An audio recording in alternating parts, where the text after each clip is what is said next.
뉴스 속 경제 이슈는 더 쉽고 깊게, 최신 고용 동향은 더 빠르게 전해드리는 고용브리핑 365 시간입니다. 김동욱 기자와 함께합니다. 안녕하세요. 안녕하세요. 오늘 어떤 이슈 준비하셨나요? 네, 직장 내 괴롭힘을 신고한 근로자가 제대로 구제받지 못하는 일은 소규모 사기업에서만 벌어지는 게 아닙니다. 정부가 내놓은 공공분야 갑질 근절 대책이 시행된 지도 4년이나 지났지만 현실에선 소극적 판단으로 지켜지지 않는 경우가 많다고 하는데요. 그뿐만 아니라 괴롭힘 신고 시스템 구축, 예방교육, 가해자 처벌 같은 기본적인 조치조차 실행되지 않는 기관이 한둘이 아니라는 지적이 나옵니다. 이슈픽에서 짚어보겠습니다. 네, 이 공공기관 갑질은 입법 없이 감독권만으로도 근절할 수가 있어서 기관의 제도 마련이 더 중요한데 현실은 전혀 딴판이었나 봐요. 네, 지난 2018년 정부는 공공분야 갑질 근절 대책을 세우며 각 지방정부의 조례와 규칙, 훈령 또는 조례와 매뉴얼을 함께 마련하라고 했는데요. 정부 지침대로 갑질 방지 조례 등을 마련한 곳은 서울, 인천, 울산, 경기 등 단 6곳뿐이었습니다. 6곳뿐이었다고요. 그러니까 정부 지침 지키지 않는 곳이 이렇게 많은 이유가 뭔가요? 네, 강제가 아닌 권고였기 때문인데요. 심지어 일반 지자체에서는 공무원과 비공무원을 나눠 적용한 사례도 있었는데요. 울산과 경남은 조례를 만들긴 했지만 공무원에게만 적용하도록 한 겁니다. 이 공무원이 공무직 노동자나 위탁기관 노동자를 괴롭히는 걸 막지 못하는 구멍이 있었던 네. 그런 셈인 건데 또 다른 문제점도 있었나요? 네, 괴롭힘 신고 처리 절차의 신뢰성도 떨어집니다. 광역지자체 중 직장 내 괴롭힘 전담센터를 설치한 곳은 서울, 경남 2곳에 그쳤는데요. 갑질 실태 조사를 지난 2년 동안 단 한 번도 하지 않은 곳도 무려 4곳이나 됐습니다.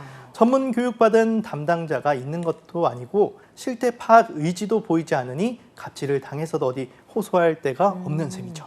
그리고 또 일반 직장인들도 물론 마찬가지겠습니다만 공공기관은 이 특성상, 조직의 특성상 괴롭힘을 당해도 이걸 어디다 더 말하기도 어려운 그런 특징이 또 있는 것 같아요. 네, 그렇습니다. 공직사회는 특히나 상명하복과 위계질서가 강하죠. 이러다 보니 공공기관 노동자는 직장 내 괴롭힘을 당했을 때 대응에 취약한 구조인데요. 한 설문조사를 보면요. 진료나 상담이 필요했지만 받지 못했다는 답변이 직장인 평균보다 7% 높은 36.2%로 나왔고요. 괴롭힘을 당했을 때 참거나 모르는 척했다는 답변도 76.7%로 직장인 평균보다 높았습니다. 네. 무대응을 택한 가장 큰 이유 역시나 대응해도 상황이 나아질 것 같지 않아서가 1위였습니다. 이런 상황이다 보니까 결국은 참고 넘어가는 일이 반복될 수밖에 없는 거네요. 네, 그렇습니다. 실제 지난 2년간 지자체 직장 내 괴롭힘으로 공식 신고가 접수된 건수는 연평균 135건입니다. 전국 광역지자체 공무원 수의 0.25%인데요. 전문가들은 비공무원 노동자 숫자를 고려하면 신고로는 괴롭힘이 거의 잡히지 않는다고 봐도 되는 수준이라고 분석했습니다. 네. 신고까지 했더라도 처리 결과를 보면 괴롭힘으로 인정받지 못하거나 취하 등으로 조사 중 종결된 비중이 72.8%나 되고요. 그러니까 실제 공공기관을 대상으로 한 실태 조사 결과랑은 차이가 꽤 크네요. 네, 맞습니다. 직장갑질 119가 올 3월 중앙과 지방 공공기관을 대상으로 별도 조사를 했는데요. 네. 괴롭힘을 경험했다는 비중이 26.4%에 달했습니다. 하지만 역시나 신고 경험은 4.8%에 그쳤습니다. 앞서 짚어봤던 대로 신고 체계가 유명무실하다는 방증이라고 볼 수 있습니다. 그러니까 공공기관에서도 이런 괴롭힘 예방, 대응을 하기 위해서 어떤 시스템 개선이나 대책 마련이 필요할 것 같습니다. 네, 조례에서부터 실행까지 지자체별 편차가 매우 큰데요. 정부가 내놓은 공공분야 갑질 근절 대책이 제대로 작동되고 있는지 감독과 점검이 꼭 뒷받침되어야 하겠습니다. 네, 제도적인 개선도 물론 중요하겠지만요. 근본적으로는 공공기관 내 조직 문화 개선이 가장 시급하지 않을까 싶은데요. 네, 맞습니다. 공무원 내부 조직 문화 개선에 대한 목소리도 큰데요. 행정안전부가 1980년부터 2000년대생 주니어 공무원 1,810명을 대상으로 설문조사를 진행한 결과를 보면요. 이직을 고민한 적이 있다고 답한 주니어 공무원은 58.6%에 달했습니다.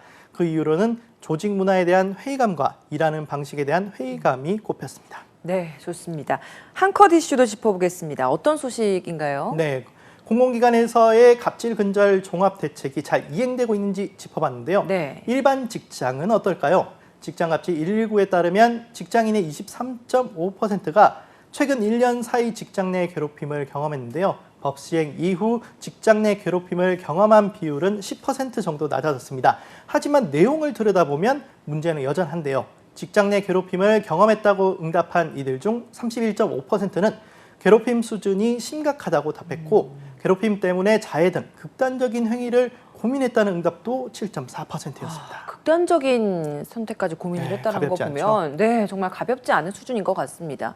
그러면 이렇게 괴로운 사실을 회사나 외부에 알린 경우도 있었습니까? 네, 회사나 노조, 고용노동부 등 관련 기관에 신고한 사람은 31명이었는데요. 신고한 사람 중에서 피해 사실을 인정받은 경우는 단 4명에 불과했습니다. 신고 이후 지체 없이 객관적 조사, 피해자 보호 등 조치를 해야 함에도 신고자의 61.3%가 지켜지지 않았다고 답했는데요. 심지어 25.8%는 신고를 이유로 불리한 처우도 당했습니다.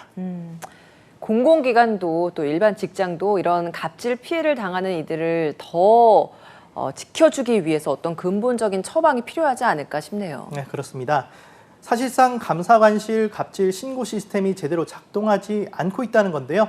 전문가들은 갑질 피해 신고를 제3자 입장에서 객관적으로 정확히 판단할 별도의 기구가 필요하다고 조언합니다.